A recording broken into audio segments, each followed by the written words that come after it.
hello' everyone আৰু আজি মই যাবলৈ ওলাইছোঁ ঘৰলৈ তাকো অকলে প্ৰায় 3 বছৰমানৰ পাছতহে মই আজি প্ৰথমবাৰৰ বাবে অকলে যাম আৰু এইফালে মোৰ বাছ আহি গ'ল আৰু যোৰাবাটৰ কেঁকুৰা মেকুৰা বাটেদি মই ঘৰলৈ বুলি ওলাইছোঁ যিহেতুকে ঘৰত দাদাৰ বিয়া ওলাইছে আৰু হাজবেণ্ডে এতিয়ালৈকে ছুটি পোৱাই নাই সেইকাৰণে মই আগতীয়াকৈ ওলালোঁ আৰু আহি পাই গ'লোহি এতিয়া জখলাবন্ধা আৰু ইয়াতে মই ৰুটি আৰু চিকেন খাই ল'লোঁ যিহেতু ৰাতিপুৱাই আহিছিলোঁ আৰু একো নোখোৱাকৈ আহিছিলোঁ সেইকাৰণে ৰুটি আৰু মাংস খাই ল'লোঁ তাৰপিছত আকৌ আমাৰ যাত্ৰা আৰম্ভ হৈ গ'ল আৰু এইফালে পাই গৈছোঁহি কাজিৰঙা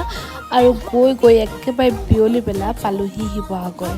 আগতেতো পঢ়ি থাকোঁতে গুৱাহাটীৰ পৰা প্ৰতি মাহতে অকলে অহা যোৱা কৰোঁ কিন্তু বিয়াৰ পিছৰ পৰা মই এনেকৈ অকলে ট্ৰেভেল কৰি পোৱাই নাছিলোঁ সেইকাৰণে আজি যে বহুত বেছি বৰ খালোঁ আৰু একেবাৰে শেষত পাই গ'লোহি নিজৰ ৰুমটো বহুত দিন হৈ গ'ল 2 মাহৰ পিছতহে মই নিজৰ ৰুমটো দেখিছোঁহি